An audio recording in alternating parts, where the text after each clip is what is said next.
I think it goes like this. If you give yourself, the people will know. And they'll receive that, they'll feel it. If they don't want, if people don't like my music, they just keep on walking. So that's what's wonderful. And so I don't feel like I'm forcing anyone of anything. And so it's always so charming for having people that, you know, come up to me and talk, or just sit down for a couple hours as I play. It's like, hey, they like what I do. Yeah. I mean, I like doing what I do.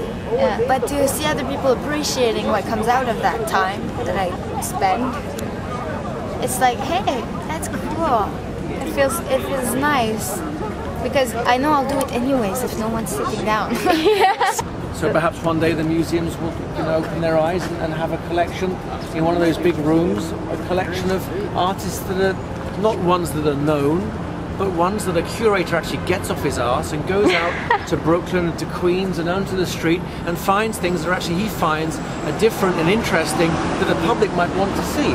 And he can even put prices on them in there and sell them. People help me live if I decide to like fully give myself, because I cannot play a song halfway, you know, like, or what's just like tac tac tac. Like when I play it, it's like this is a case of resonance, and it resonates on my heart, and my heart gives back through my hands. So it's like, I think this is a twisted, like a trinity. That's how I feel about this instrument. I think the biggest thing I've learned so far is that the second you step onto the sheet to start selling it and promoting yourself, it's really scary. You see everyone looking at you kind of smirking, and you're like, are they laughing at me? What's going on? And you just got to get over it and keep going. And that was the biggest hurdle, was like just feeling silly as hell standing on the corner shouting, Legos, $2, $4, and $6. If I'm scared, I do it. That's just how it goes. And so sometimes I'm like, shit, I'm really scared right now. That means I have to do it. You know, this story, this boy, you know, this man, I'm really scared, okay? like what? I have a 4-day drive. I have, and then what is it? What are we gonna talk about? What is it going to be? I mean, I've known him since I'm 4 years old, so I know him. Yeah, I know him really well. He's a very, very good friend. And so, but still, it scares me. So I do it. It just comes like that, and that creates like a flow of things where you become, I think, more comfortable with yourself, and you feel better. So you're like, I did it. Yeah. Wow. Okay, keep up. What's next? And then you're like, oh no, that's next, or whatsoever. And I think it's about determination and open-mindedness and beauty. And I'm not talking about like what you look like, like the beauty of just what life can. The beauty, determination, open-mindedness. I think it can do good. A lot of good things. The goal of the artist was never money. The goal of the artist has always been eyes, as many eyes on your work as possible. And because my message is really simple, I think ultimately my message is, you know, don't live in a constant state of jealousy and hatred and negativity. Instead of being burdened by other people and other people's talents, celebrate them and give openly to yourself without worrying about if you're going to receive anything back. And because how else are you going to live? You're going to live like a fucking drone. That's the other option. If you don't give of yourself, if you hoard, if you are emotionally closed off from other people, that's not helping anything. That's only hurting yourself. And that's the thing about this type of work, is it really records the actions of the day and the feeling of the day. And when all the things sync up, it comes out with a pretty fabulous piece of work. I went to Brooklyn. I went to the museum in Brooklyn recently, a couple of years ago. There was the Basquiat show there. Wonderful show. It was wonderful. The food in the cafeteria, I wrote to them, it was disgusting. Arts and food, that's the whole point. Yeah. It's the l'art de vivre, it's to live, it's the goodness of life. How can they dare do that? Plastic butter in a plastic container. They can do it. They can do a simple salad, one decent meal. No, they don't do it. Am I ranting on a bit? I want people to know that we will continue to try to be the hardest working men in show business. I think it met a lot of people that like their life. I think it's important to love it. Yeah, I struggle with trying to communicate with people about what my intentions, what my true intentions are, and I will a lot of the time say things that I don't necessarily mean because in a quick moment, and that's, I suppose, is could be detrimental. Let people copy you. Completely let people copy you. Don't worry about people copying you. In fact, if they're copying you, you're doing something right, and that means that your message is being projected forward. They see you and they see that you really need it, then they'll have a guiltiness. They'll feel guilty. People feel guilty very easily. They'll feel guilty and they'll want to almost not see you. Do you know what I mean? They'll just walk by. If I'm here and I'm giving a performance, because this is what when I do street work is I'm performing, then people are just like, wow, it's like so more seen as a gift.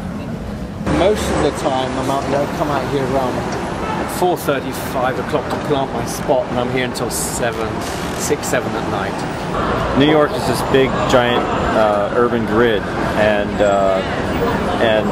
this work within that urban grid is very important as a site-specific sort of entity. It's like showing this circular interconnectedness, and to me a grid is very divisive and separates things from one another. And then in the case of New York, it's like the priciest real estate in the world in some ways. So it can really divide social classes and economic classes from one another in a very real way, where this is a more interconnected and community, I guess, sort of shape. Yeah. It's reaching its tentacles out to find you. I think if you want something, you can have it. You just have to work bloody hard to get it. That's not where it goes. In the street, it can be a little more intimate. You understand, more time you spend on the street, more time you see how it works. You got to get the feel of it, how people respond, how all of that. That's like the technicality of it. Why would you even put your music out? Why would you even put your art out there if you want to just fucking have a stranglehold on it? It's bullshit. It should evolve naturally in culture. I mean, that's what you do as an artist. You just put something, you just plant something. You don't like uproot a tree and put it somewhere else. But I didn't have the extra problem of selling today because I wasn't allowed to sell there. I'm only allowed to sell over there, not there. That's their new rule. It's not always easy, that's for sure. I think it's a big struggle. Me doing this is a struggle. Just of accepting my work, as I just said, but that's the beauty. That's the truth. You have some people that you'll get a fan base that do know you, but more people don't know who you are, and your show has to be able to relate to the mass appeals who don't know you, and they're just walking past, to make them want to say, okay, I need to stop and watch this. I used to dance before I did this. I was supposed to be a dancer, but I had an accident, so I don't anymore. But one of my teachers had said to me, if you love the time that you spend in the studio practicing, because the time that you have on stage is very little compared to the time that you have to give into it. So if you like the time in studio, then you're okay. People doing the most crazy things out here. I think someone midtown had his nose bitten off. Oh my God. Yeah. Someone was punched right here 2 days ago. Oh my God. By one of the vendors. Just for like... Punched because he set up beside him. I'm glad you came up to me. As you know, it's like things that I think about, but I don't always talk about them. And it's like when you put it out there, like as you explain yourself a bit who you are to somebody, you're like, oh, that's right. My first paintings, when I first started painting, were very dark. Lots of topics about death. In fact, I took myself to work in a mortuary for 3 months in London, which was a wonderful experience. I mean, you just learn the most wonderful things about why we're really here. And so from working in a mortuary, you you're really fucked up to go and do that job. Interesting. And in England, you take part in everything. I mean, you make the coffins, you do the you take part in the embalming, the autopsies, so sewing up eyelids and sewing up mouths and taking out the insides and cleaning out the skull after the brain's been weighed, and then putting everything back in again, shaving the men and clothing the women and brushing their hair. Fascinating. So I did a whole series of paintings on that. But who wants to buy paintings like that? And you've got to live. I mean, let's face it. Who's gonna believe in you if you don't even believe in yourself? Like, I'm sort of down to this. So if you keep on believing in your work, it doesn't mean you like it. There's a big deal of a difference. I think you can really get to something that you'll be proud of. People will be people, and you can only open the door for them. Whether or not they step through is another question. We're usually the ones that put the barriers. We put our boundaries. We put what's attainable and unattainable. No one's, I don't know, like, we're the ones that create these limits for ourselves. And sometimes we want to be beyond these limits. So don't create the limit. Yeah. Like, take it away.